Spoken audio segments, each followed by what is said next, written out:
दामत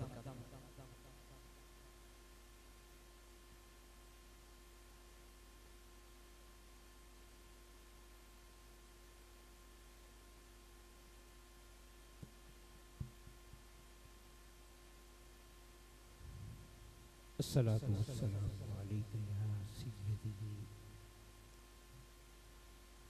या रसूलल्लाह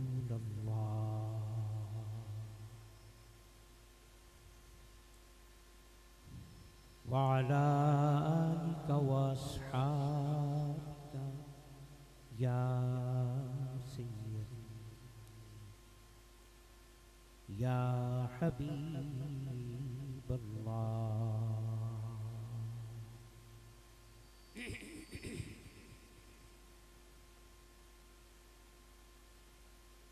बिस्मिल्लाहिर्रहमानिर्रहीम।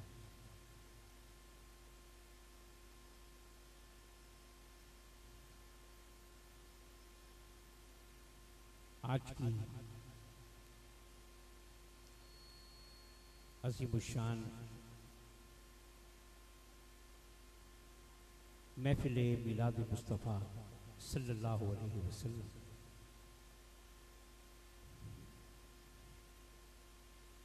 उस माह मुबारक में मुनक़िद है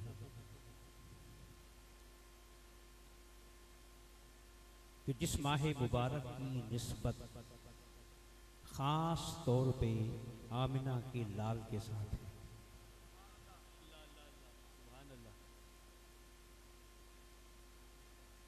ये जो महीना है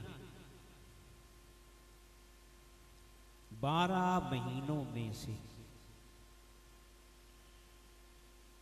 इस माह मुबारक को हुजूर ने फरमाया कि ये मेरा महीना है। सुभान अल्लाह, सुभान अल्लाह, सुभान अल्लाह। शाबान शहरी व रमज़ान शहरुल्लाह। हुजूर ने फरमाया कि शाबान मेरा महीना है। बोलिए शाबान मेरा महीना, बोलिए शाबान, और रमज़ान अल्लाह का महीना। तो खुश नसीब हैं कि मुस्तफ़ा के महीने में मुस्तफ़ा की महफिल सजाए बैठे। सुभान अल्लाह, सुभान अल्लाह। और बात बड़ी आसान सी है कि महीना मुस्तफ़ा का हो तो वो महीनों में शान वाला। क्या बात है, सुभान अल्लाह। महीना मुस्तफ़ा का हो तो वो महीना, तो जो गुलाम मुस्तफ़ा का हो क्या बात है, सुभान वो बंदों में शान वाला। सुभान अल्लाह, सुभान अल्लाह। अल्लाह ताला इस कोशिश को, इस काविश को, इस मोहब्बत को अपनी बारगाह में कबूल फरमाए। कुछ लोग सवाल करते हैं कि ये हुजूर का महीना कैसे है, ये हदीस ज़ईफ है। तो आइए मैं एक हदीस पढ़कर इस सवाल का जवाब दूं। हुजूर की एक हदीस, सहाबाए किराम की महफिल सजी हुई है। तो हुजूर ने सहाबा से एक सवाल किया। क्या किया? वो जागते हो? हाँ, क्या किया? सवाल क्या किया? आका फरमाते हैं, सहाबा ये बताओ कि कयामत के दिन बख्शे जाने का यकीन है? ये हुजूर ने सहाबा से सवाल किया कि कयामत के दिन बख्शे जाने का, बोलो ओ बोलते हो हैं, मैं बैठ के थक गए। हुजूर ने सहाबा से सवाल किया कि कयामत के दिन बख्शे जाने का। हुजूर अंदर को टटोल रहे हैं कि अंदर की कैफियत क्या है, यकीन का आलम क्या है। तो सहाबाए किराम ने बैक जुबान होके कहा कि आका हमें मुकम्मल यकीन है कि हम बख्शे जाएंगे। सुभान अल्लाह, सुभान अल्लाह। मुकम्मल यकीन है कि हम बख्शे जाएंगे। हुजूर ने फरमाया कि जवाब ठीक है। जवाब ठीक है। इसका माना क्या हुआ? जब मुस्तफा ने कह दिया कि जवाब ठीक है तो माना यह हुआ कि बख्शे जाएंगे। और सारी बख्शिशें गुलामान मुस्तफा के लिए। हुजूर ने फरमाया ठीक है, एक सवाल और है। अब हुजूर ने अगला सवाल क्या किया? हुजूर ने पूछा कि ये बताओ कि तुम्हें बख्शे जाने का यकीन तो है, मगर इस यकीन की बुनियाद क्या है? क्या बात है, सुभान अल्लाह। इस यकीन की बुनियाद क्या है? किस बुनियाद पे तुम्हें यकीन है कि बख्शे जाओ? अब सहाबा किराम ने एक जवाब दिया, मगर वो गलत। हुजूर तरबियत फरमा रहे थे, जहां कहीं गलती है उसकी इस्लाह हो रही थी। सहाबा ने कहा कि या रसूल अल्लाह, हमें जन्नत में जाने का यकीन इसलिए है कि हम नमाज पढ़ते हैं, रोजे रखते हैं, जिहाद करते हैं, ज़कात देते हैं, सब कुछ दीन पे लुटा रहे हैं। तो ये सब कुछ करके भी जन्नत में नहीं जाएंगे तो कहां जाएंगे? हुजूर ने फरमाया पहला जवाब सही था, मगर दूसरा गलत।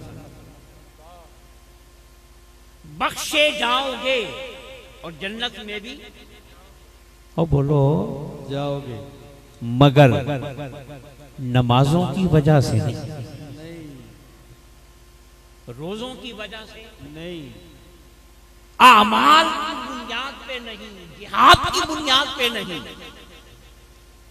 अब सहाबा किराम की निगाहों में तजस्सुस बढ़ गया कि जन्नत में जाना भी है मगर आमाल की बुनियाद पे नहीं। तो फिर हुजूर ने खुद जवाब मरहमत फरमाया। आका फरमाते हैं बख्शे जाओगे, जन्नत में जाओगे, जन्नत में गीता प्रोग्राम है वो तो बोल रहे हैं, सुभान अल्लाह। जन्नत में, मगर सुनो आमाल की बुनियाद पे नहीं, खुदा की रहमत के सहारे पर। सुभान अल्लाह। खुदा की जवाब याद रखना, कम आएगा।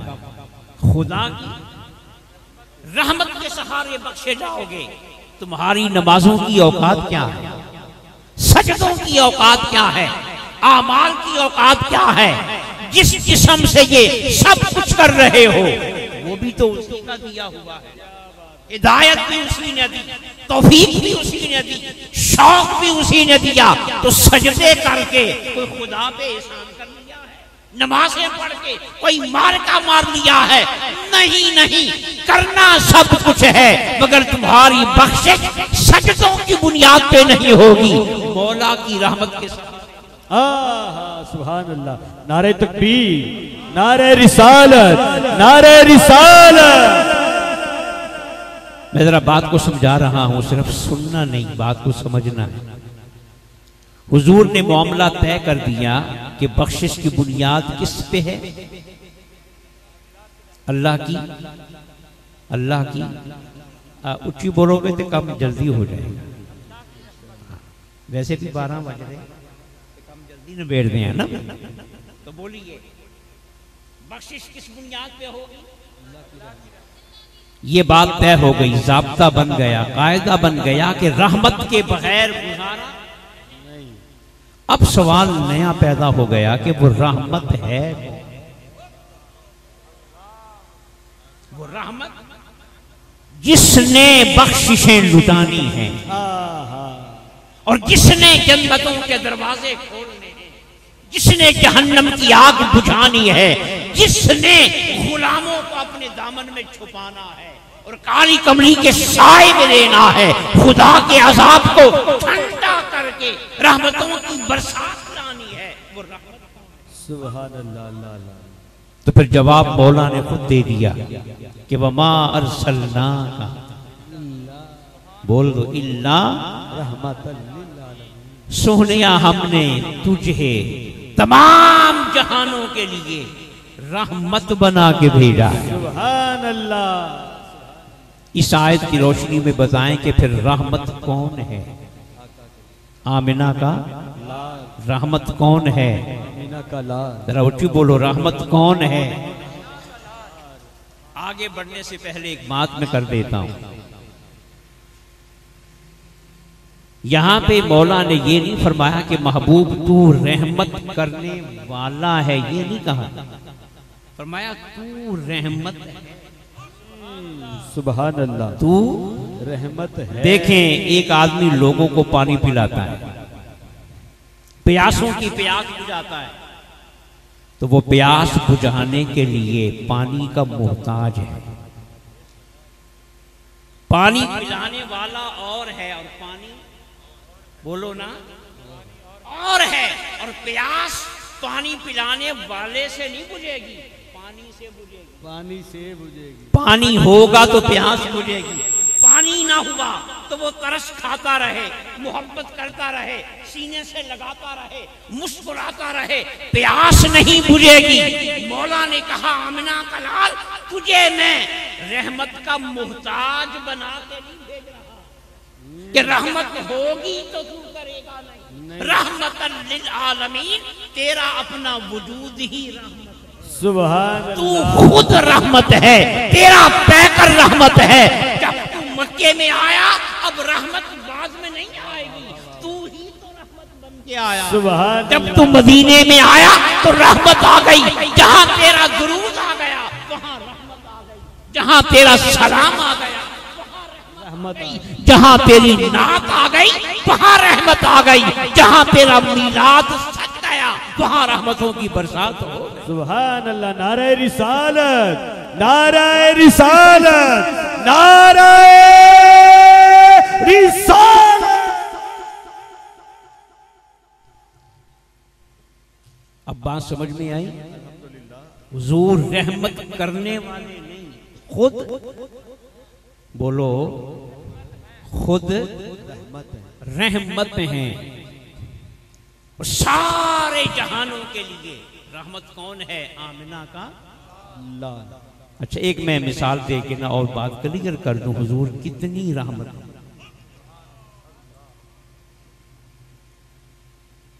कोई हुजूर के साथ ज्यादती करे, हुजूर को दुख पहुंचाए, तो ये है मामलात का पहलू। तो मुझे कोई दुख दे मैं माफ कर सकता हूं, मुझे कोई तकलीफ पहुंचाए मुझे माफ करने का पूरा।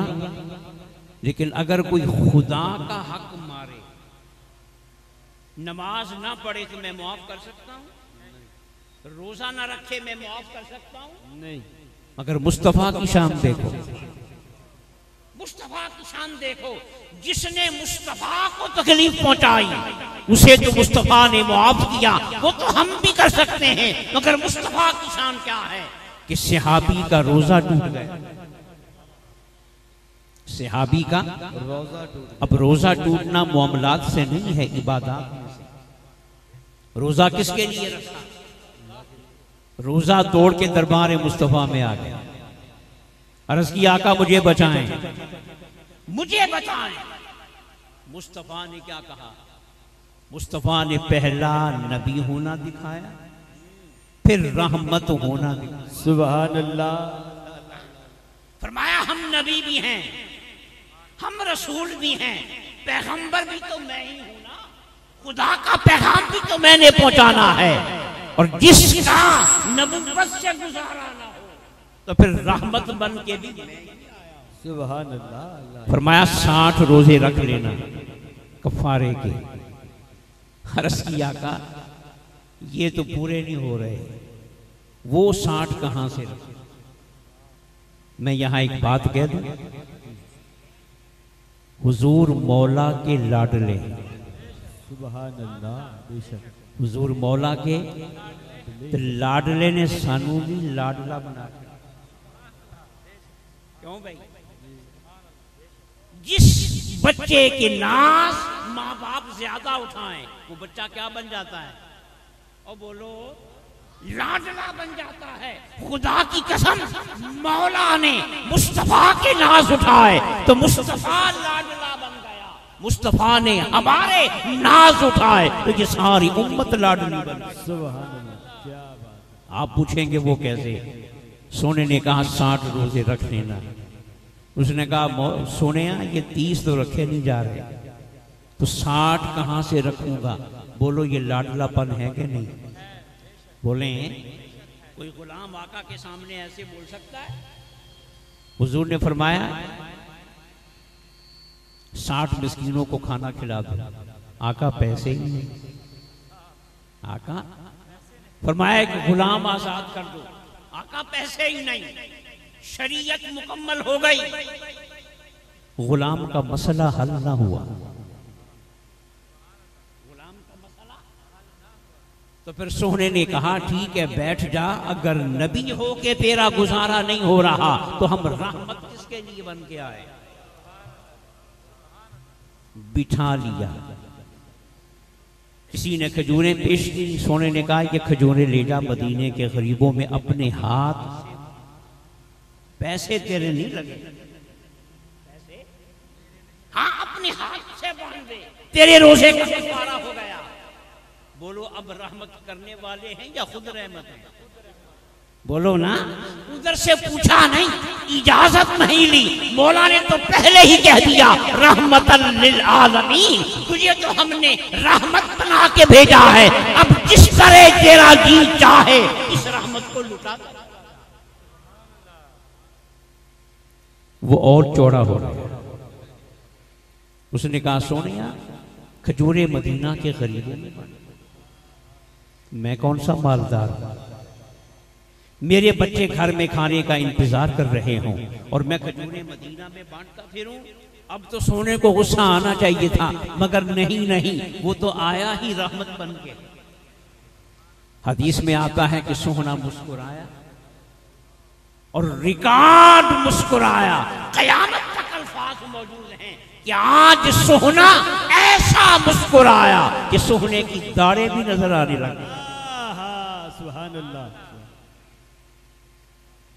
और मैं अपने घर ले जा, तेरे बच्चों का खाना भी हो गया, रोजे का कफारा। अल्लाह। अब बोलो रहमत करने वाले हैं या खुद रहमत? बोलो ना। अगर रहमत करने वाले होते पूछते मौला अब ये मसला है बता क्या करूं, अब ये मसला है बता क्या करूं। नहीं, मुस्तफा को मौला ने पूछने से भी बेनियाज कर दिया, बांटने में खुद मुख्तार बना दिया। फरमाया महबूब तू मेरा लाडला है, ये तेरे लाडले हैं, तू जैसे कहेगा मैं कर दूंगा और जैसे ये कहते जाए। सुभान अल्लाह। नारे तकबीर, नारे रिसालत, नारे रिसालत, नारे रिसालत। अब जो बात मैं समझाने लगा हूं, तमाम जहानों के लिए रहमत कौन है? बोलो। वो एक मिसाल और भी है लाडलेपन की। जंग में एक सहाबी की आंख निकल गई, तीर लगा और आंख, वो आंख हथेली पे रख के दरबार मुस्तफा में आया। अर्ज़ की आका मेरी आंख निकल गई। हुजूर ने शरीयत वाला जवाब दिया। कौन सा? फरमाया सब्र कर मौला जन्नत देगा। अब कयामत तक जिनके भी बाजू कटेंगे, पांव कटेंगे, शहीद होंगे, उन्हें क्या मिलेगी? हुजूर ने फरमा दिया सब्र कर, मौला जन्नत देगा। तो फिर उस सहाबी ने पता क्या कहा? अर्ज़ की आका आंख तो मैंने मांग ली है, आंख तो मैंने, तो आंख दे दें मेरे मांगने पे, जन्नत दे दें अपनी तरफ से। सुभान अल्लाह। यह है मांगने का अंदाज। ये क्या है? मांगने का अंदाज। हुजूर ने आंख पकड़ी, यहां पे लगाई, फिर ऐसी लगी कि असली आंख से भी ज्यादा खूबसूरत हो गई। सुभान अल्लाह। अब बताइए सब जहानों के लिए रहमत कौन है? बोलो। अब इस शाबान के महीने में रहमत बढ़ती है कि नहीं?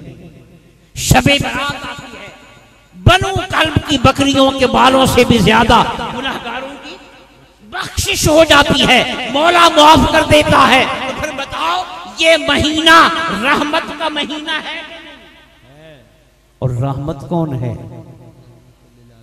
कौन है? ऊंचा बोलो। कौन है? तो फिर रहमत का महीना कह दो या मुस्तफा का महीना कह दो, गलती कोई बनती है ना। इसलिए मुस्तफा ने कहा कि शाबान मेरा महीना है, यानी रहमत का महीना है, बख्शिश का महीना है, मगफिरत का महीना है, अफाव का महीना है। तुम बिस्तरों पे सो रहे होगे, मौला तुम्हें तुम अभी मांगने के लिए आओगे भी नहीं, मौला पहले ही बख्श दे। अब बताइए, सब जहानों के लिए रहमत कौन है और बख्शिश किसकी बुनियाद पे होगी? बोलो बोलो, मजा नहीं आ रहा है। किस बुनियाद पे होगी? तो फिर मसला क्या समझ में आया कि जिसे बख्शिश चाहिए, जन्नत चाहिए, मौला की रज़ा चाहिए, कहीं और न जाए। रहमत तो आमिना का लाल है ना, जिसके सदके में जन्नतों के दरवाजे खुलेंगे। तो फिर ए जन्नत के मुतलाशी, दरे मुस्तफा पे आजा, दरबारे मुस्तफा में आजा, सुनहरी जालियों के सामने आजा, सब गुंबद के साए में आजा, यार की महफिल में आजा, दुरूद सलाम के साए में आजा। बस जिस पर मुस्तफा की निगाहे करम पड़ती चली जाएगी, जन्नत की मोहर लगती चली जाएगी। और अगली और आखिरी बात, हुजूर तमाम जहानों के लिए क्या है? और मुझे बताएं, कायनात में खुदा के सबसे करीब कौन है? बोलो। और सोने सोने लफ्ज बोलोगे तो जुबान सोनी हो जाएगी। क्यों भाई? और जिसकी जुबान सोनी हो गई वो कभी जहन्नम में नहीं जाएगा, ये हुजूर फरमा गए। तो बात यह हो रही थी कि खुदा के सबसे करीब कौन है? सर की आंखों से रब को किसने देखा है? बोले ना, दीदार किसने किया है? आमिना के। और सब जहानों के लिए रहमत कौन है? यहां से बात क्या समझ में आई? बात क्या समझ में आई? कि किसी इंसान को परखना होना कि ये खुदा के करीब है कि नहीं। खुदा के तो दाढ़ी ना देखना, टोपी, पगड़ी, जुब्बा और कुब्बा, सजदों की कसरत, मस्जिदों के चक्कर, मक्के मदीने के हज उम्रे ना देखना, हाथ में पकड़ी हुई बड़ी तस्बीह ना देखना, ये देखना हो कि ये खुदा के करीब है कि नहीं, वली है कि नहीं, मौला का प्यारा है कि नहीं। तो फिर आओ देखना, उसे रहम करना आता है कि नहीं, उसे प्यार करना आता है कि नहीं, उसे हर किसी को सीने से लगाना आता है कि नहीं, बाहों में लेना आता है कि नहीं, मुआफ करना आता है कि नहीं। बस खुदा की कसम, चेहरे पे दाढ़ी बेशक ना हो, सर पे टोपी बेशक ना हो, हाथ में तस्बीह बेशक ना हो, मगर हो प्यार करने वाला, रहम करने वाला, मुआफ करने वाला, हर किसी को सीने से लगाने वाला। तो खुदा की कसम खा के कह देना ये मौला के। तो मौला के करीब होने की अलामत क्या है? कि उसका मिजाज क्या होता है? बोलो बोलो। उसका दिल, उसका मिजाज, उसकी तबीयत, वो किसी को धोखा, किसी पे जुल्म, किसी का दिल हर किसी को सीने से लगाता चला जाए तो समझ जाओ कि इस पे मौला का करम हो गया है।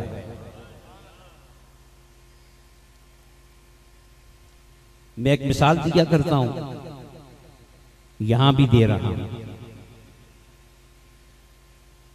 अजमेर के ख्वाजा मोइनुद्दीन, मुझे बताएं कि उनका जो मशहूर लक़ब जुबान ज़दे आम है वो क्या है? मुझे बोलो। गरीब नवाज का माना क्या है? गरीब को नवाजने वाला, मौला को नहीं, किसको? बंदों को नवाजने वाला। लाहौर के अली हजवेरी का लक़ब क्या है? दाता गंज बख्श। दाता का माना क्या है? देने वाला, मौला को देने वाला। किसको? बोलो। और गंज बख्श का माना है खजाने लुटाने वाला। तो किसको देने वाला?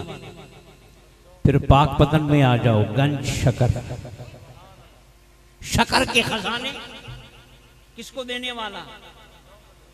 कुछ ही बोल रहे हो। फिर आ जाओ बगदाद में, गौस। क्या? तो गौस का माना क्या है? मदद करने वाला। क्या? किसकी मदद? फिर नारा लगता है कि पीर सयाल लजपाल। तो लजपाल का माना क्या है? लाज पालने वाला। किसकी? तुमको गल समझ आई है कि नहीं? एक की पहचान गरीब नवाजी, दूसरे की पहचान दाताई, गंज बख्शी, उसकी पहचान गंज शकरी, बगदाद वाले की पहचान गौसियत, मदद करना। और पीर सयाल की पहचान लजपाली, लाज पालना। अब मुझे बताओ, इन सारी सिफात का ताल्लुक उधर के साथ है कि इधर के साथ है? ये सारे तहज्जुद भी पढ़ते थे, नमाजें भी पढ़ते थे, रातों को जागते थे, तस्बीहात करते थे, मुराकबों मुजाहदों में भी बड़े मशगूल रहे। मगर आज किसी की पहचान नमाज नहीं है, तहज्जुद नहीं है, तहज्जुद नहीं है, मुराकबा नहीं है। आज इन सबको दुनिया पहचान रही है तो इबादत खुदा से नहीं, खिदमत पहचान रही है। तो फिर बोलिए, ये हुजूर की रहमत का फैज़। तो क्या समझ में आया कि वली वो होता है और खुदा के करीब वो होता है जिसे क्या करना है? और बोलो, आज हम रहम करने वाले नहीं रहे। हम तो लंगर खाते हुए भी रहम नहीं करते, लड़ते हैं, झपटते हैं, दूसरे को पहले देने के लिए तैयार नहीं होते। यारो, टोपियां पहनने से, पगड़ियां पहनने से कुछ नहीं होगा। बंदों से प्यार करने वाले बन जाओ, रहम करने वाले बन जाओ, खिलाने वाले बन जाओ, हर किसी को सीने से लगाने वाले बन जाओ। बुल्ले शाह के इस शेर को पूरा दीन समझ लो कि मस्जिद ढा दे, मंदिर ढा दे, ढा दे जो कुछ कहता, एक बंदे दा दिल न ढाई, रब दिला। हुजूर खुदा के सबसे करीब हैं तो तमाम जहानों के लिए बोलें। और जो भी खुदा का वली होगा उसका मिजाज क्या होगा? वो खाने वाला नहीं होगा। और बोलो, वो इंतकाम लेने वाला नहीं होगा, बल्कि हजरत जुन्नून मिस्री रहमतुल्लाह ताला अलैह। टाइम क्यों है? सवा 12। हाँ, बस 5-10 मिनट 2 वाक़े सुना के बात मुकम्मल करता हूँ। हजरत जुन्नून मिस्री अपने मुरीदों के साथ जा रहे थे किसी रास्ते में, तो कुछ शराब पी के नशे में नौजवान बैठे हुए थे। उन्होंने नशे में थे, बदमस्त थे। उन्होंने आपकी शान में कोई गुस्ताखी कर दी, बदतमीजी कर दी, बेअदबी कर दी। तो मुरीदों को तो गुस्सा आया। मुरीदों ने कहा कि हुजूर बड़े बेगैरत हैं, बड़े बेअदब हैं, अभी इनके लिए बद्दुआ करें ताकि इनको सजा मिल जाए। मुरीदों के जज्बे अपनी जगह, उनकी मोहब्बत अपनी जगह। अल्लाह के वली ने दुआ के लिए हाथ उठाए। मुरीदों ने क्या कहा? क्या करें, क्या करें, इनको सजा मिल जाए। अल्लाह के वली ने हाथ उठाया। सुन्नियों, वलियों के मानने वाले हो तो वलियों का मिजाज भी अपना। अल्लाह के वली ने दुआ क्या की कि मौला, ये नौजवान जिस तरह यहां मौजे कर रहे हैं ना, ये जन्नत में भी ऐसे ही मौजे। ए बद्दुआ वली, मौला फरमाइए जिस तरह यहां पे मौजें कर रहे हैं, जन्नत में भी आ 2-4 गल्लां याद रख लोगे तो कम आनी है। क्यों भी नोट 10 रुपए का तो जेब छुपा छुपा के रख दे, 10 रुपए का नोट भी होवे ना तो छुपा छुपा के, तो गल नहीं की होती।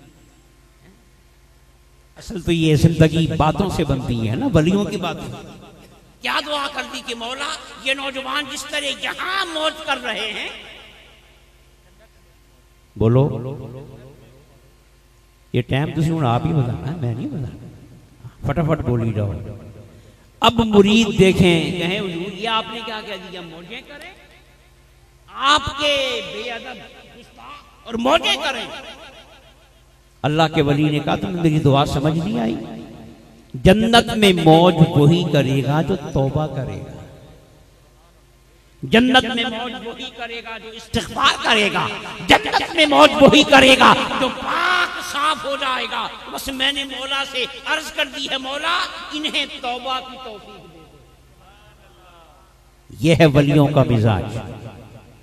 फिर मैं जुमला दोहरा रहा हूं कि जो खुदा के करीब होगा वो क्या होगा, और बोलो जिसके यहां सजदों का निशान तो पड़ गया मगर रहम करना नहीं आया, तो वो समझ ले कि वो 2 नंबर है, वो नकली है, जाली है।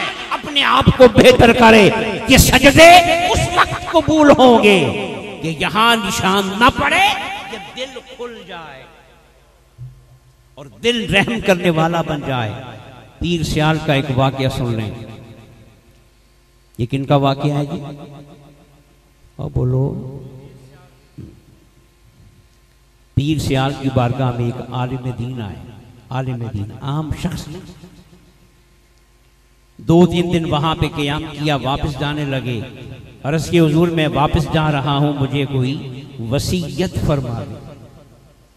क्या फरमा दे, नसीहत फरमा दें। अब नसीहत सुने अल्लाह के वली की तरह गौर के साथ कि दीन है क्या।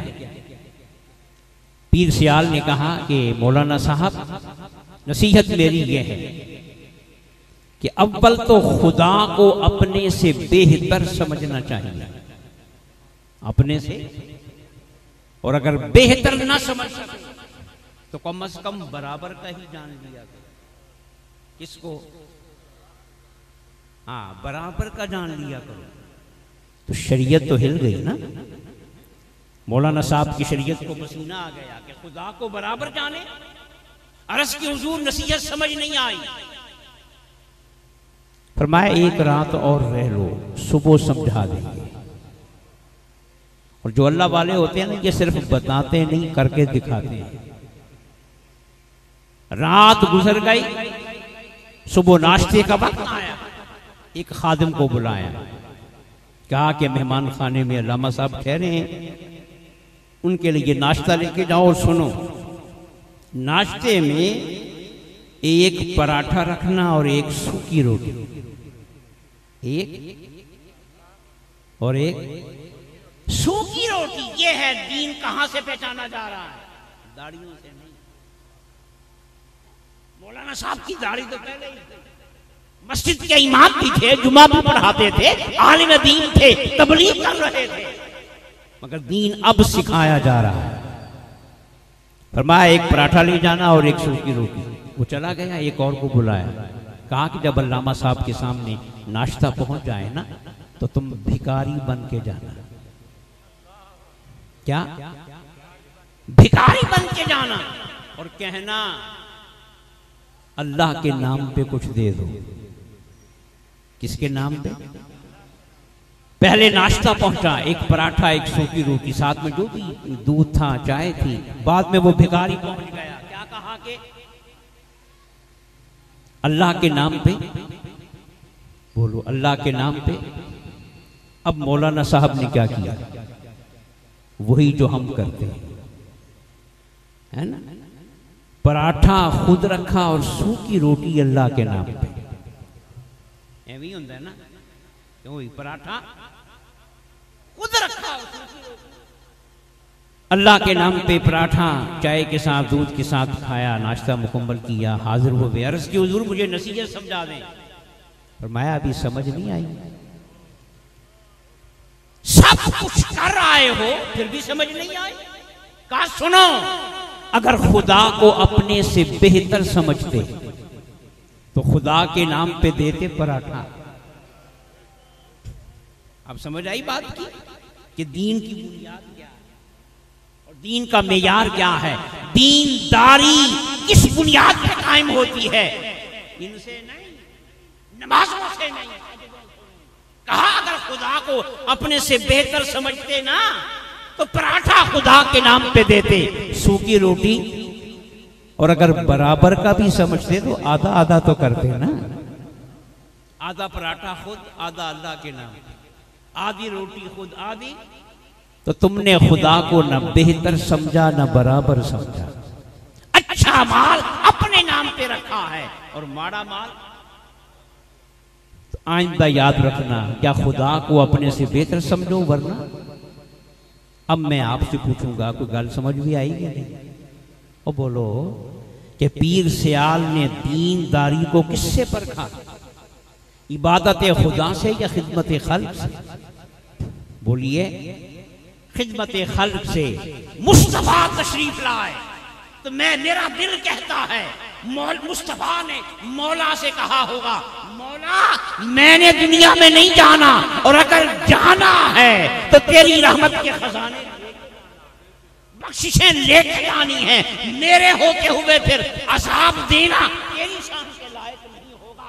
मेरे होते हुए बंदों को पकड़ना तेरी शान के लायक नहीं होगा।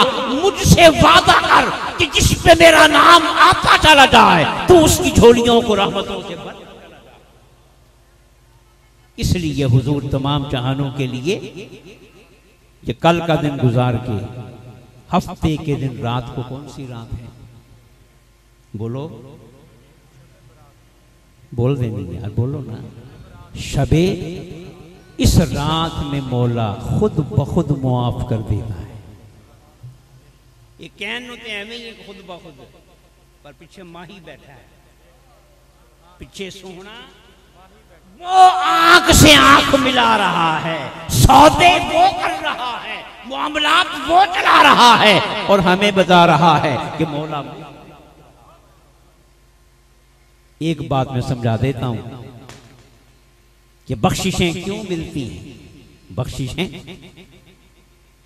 देखें, आमिना के लाल ने फरमाया कि मौला ने आदम को अपनी सूरत पे पैदा किया। सुभान अल्लाह नहीं किया, थोड़ी शान में बयान कर। हुजूर ने फरमाया कि मौला ने आदम को अपनी अपनी अपनी आवाज नहीं आ रही, अपनी। तो हर आदमी अल्लाह की तस्वीर है। अल्लाह की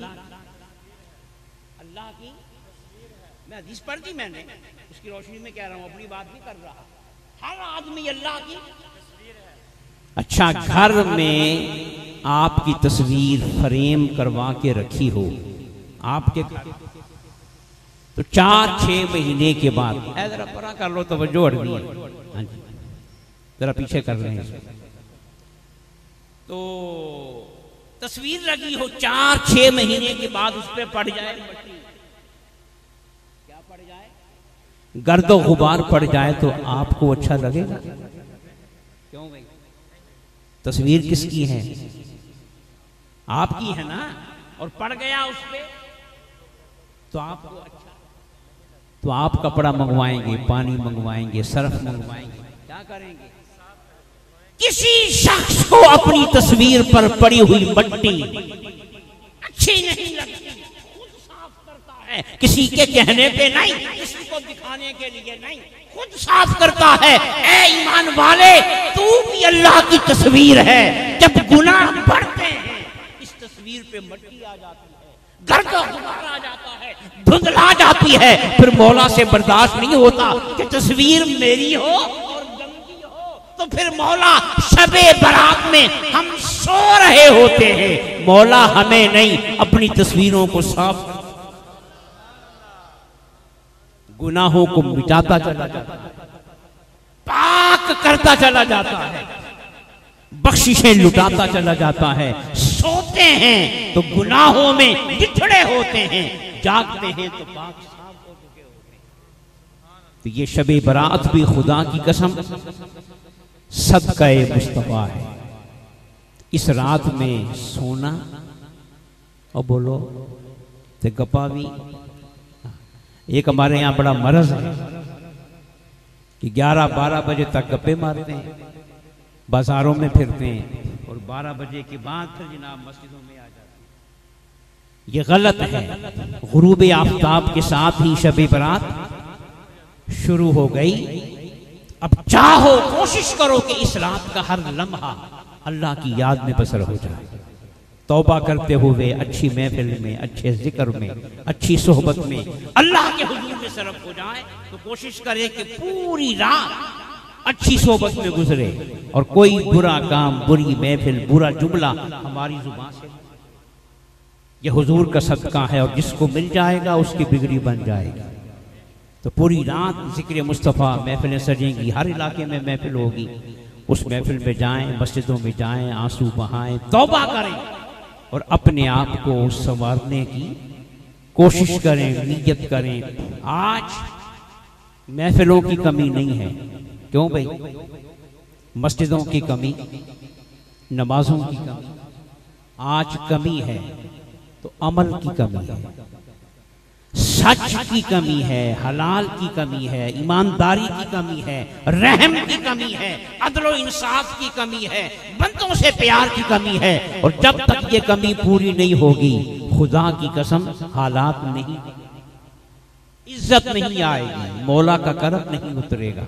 तो कोशिश करें कि हम रहम करने वाले बन जाएं। मैंने यही बात समझाई है कि खुदा के करीब होने की अलामत क्या है। और बोलो, ये बैठे हैं ना सूफी बरकत साहब के मुरीद, आपके सामने बैठे, तो सूफी बरकत साहब अल्लाह के वली थे कि नहीं? और बोलो, तो उनका अमल था कि रात सोने से पहले लंगर में कोई चीज बाकी नहीं रखते थे। अपने घर में, कमरे में हर शय लुटा के फिर बोले ना। आज तो छोटी सी मस्जिद का मौलवी भी साल में 2 उम्रे करता है कि नहीं? और सूफी साहब ने एक ही नहीं किया, पैसे जमा ही नहीं किए पैसे। और कहीं से पैसे आए तो रात से पहले ही लुटा दिए। हाँ हाँ, याद रखना, कुछ वहां जाके तवाफ करते हैं, याद रखना। हाँ, कुछ वहां जाके तवाफ करते हैं और जो यहां बैठकर बंदों का तवाफ करते हैं ना, किबला। आओ रहम करने वाले बन जाएं, कमी नहीं आएगी, वादा ही वादा, बरकत ही बरकत। सूफी बरकत साहब का एक कौल में सुना देता हूं। आप फरमाया करते थे, कभी भी खुदा से कसरत न मांगना। क्या? कि मौला बोता दे दे, बोता दे दे, बोता दे दे। ये कभी भी खुदा से ना मांगना। जब भी खुदा से मांगना तो बरकत मांगना। क्या मांगना? क्या दो मुंह थानी, क्या और रुचि क्या दो? कसरत न मांगना। कसरत वाले जलील हो जाते हैं। हाँ?